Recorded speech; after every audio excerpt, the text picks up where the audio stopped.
And so from the time I was born to the time I was 8 years old, I experienced some serious beatdowns from, and you never know when, like, it wasn't like he had to do something really bad. It wasn't like that. Just being alive made him upset. My lens was this big. It was very small fucking lens. When now my lens is huge. I see everybody for who they are and what they are. So that's the one thing that changed in me was my reality. We always paint a fucked up reality that's not even true. It's reality what we think is true because our lives aren't what we want it to be. I realized that God wasn't gonna give me a get out of jail free card.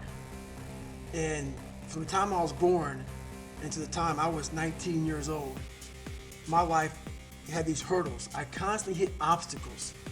Obstacle after obstacle after obstacle. And I had to figure out how to manage suffering, how to deal with it, because it'd be part of my life forever. At least that's what I thought.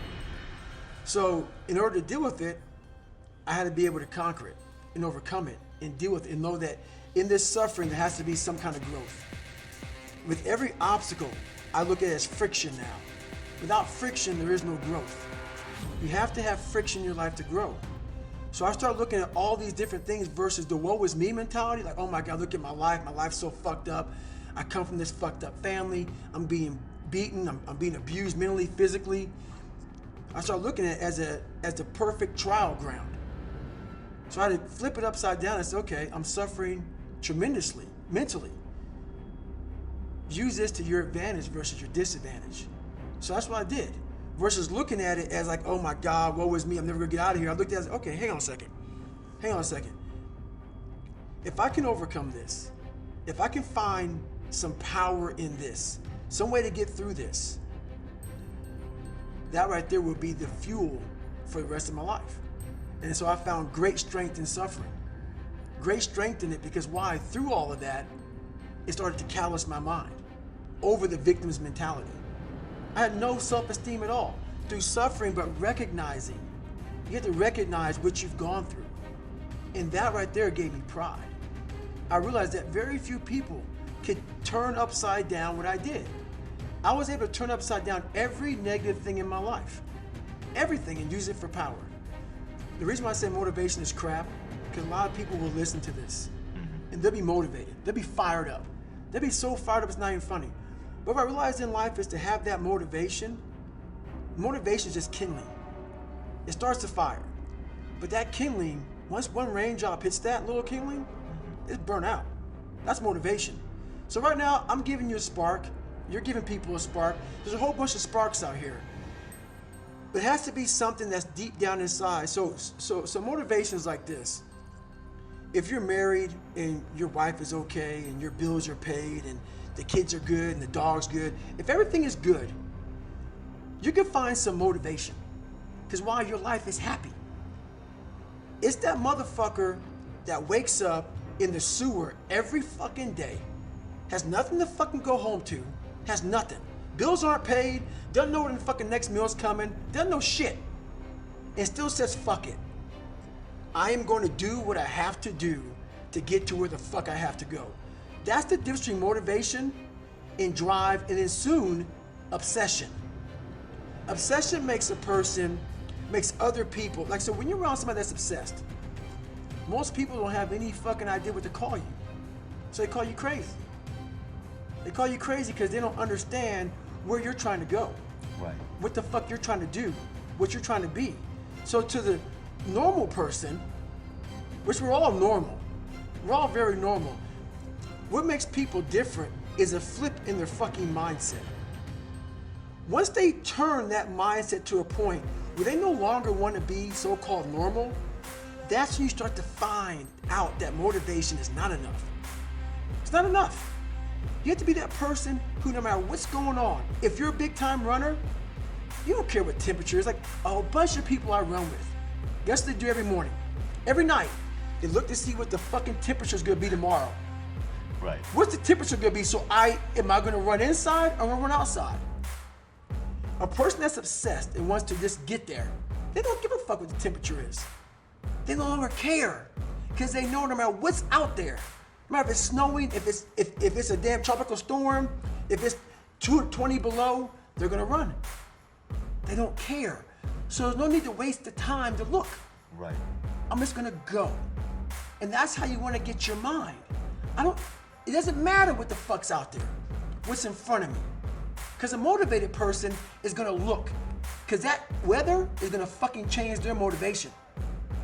Up or down. Oh, it's 70 and sunny. I'm motivated. Oh, it's 30 in a blizzard. Fuck that. I'm gonna go inside. An obsessed person doesn't care. They get the fucking job done. I'm not saying do that. Not.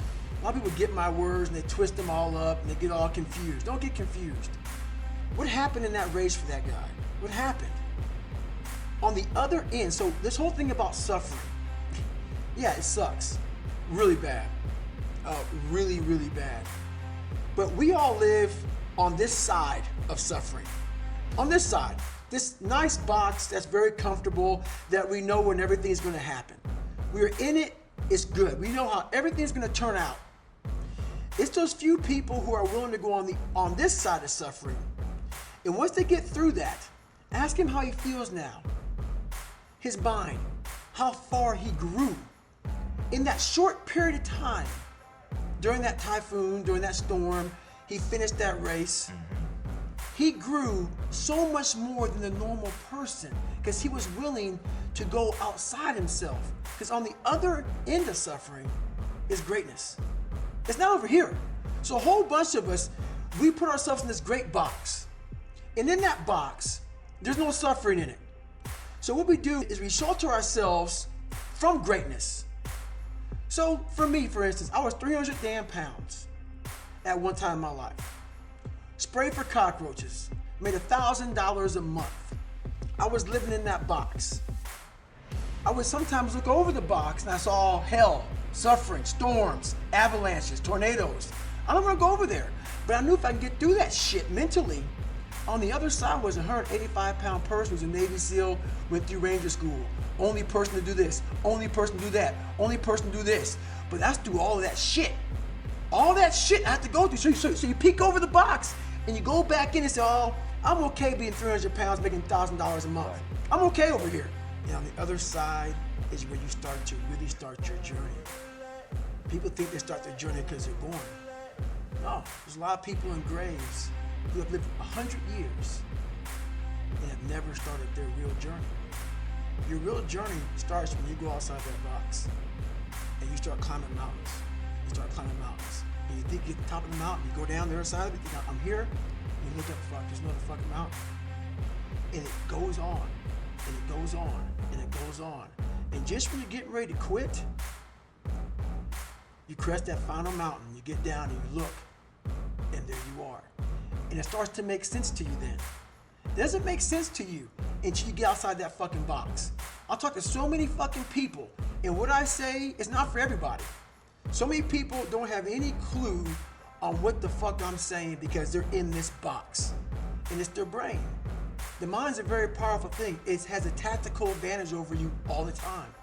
It knows your fears. It knows your insecurities. It knows where you don't want to go. So it will guide you away from that. And that's why the mind will always win until you reprogram it. It will always win until you fucking reprogram it. Because the mind controls you. Why is that?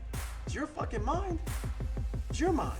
Because all those things that happen to you in your life, all those bad things, all those things that you blame other people for, they're now yours to own. You gotta figure out a way to reprogram your mind to get outside the box. You have to go back every single day. Because the mind is a very powerful thing. It doesn't want to go there. It doesn't want to suffer. It doesn't want to suffer. So once you suffer once or twice or 3 times, you're good. Do you think that sticks with you forever? It doesn't. If you stop reading right now, you stop running, you stop going to the gym, you stop mathematics, stop anything, you forgot the equation. You forget the equation. You could be the best person in your damn math class, but you go back 4 or 5 years later, God, I got an A in this. I don't remember this. It goes for everything you do in life, especially suffering. If you do not suffer, on a constant basis. Now, and I'm not saying go out there and run on broken legs. Suffering is different for everybody. And suffering is just being very uncomfortable a lot. People want to know, how did you get so mentally tough, David Goggins? How did you get there? How did you get there? By exactly what that hypnotherapist said. There was no mental toughness tricks back then. There was no training back when I grew up. This whole mental toughness crave, this came around years after I became who I was. It was just doing. Whatever my mind said I don't want to do, I realized I must do that.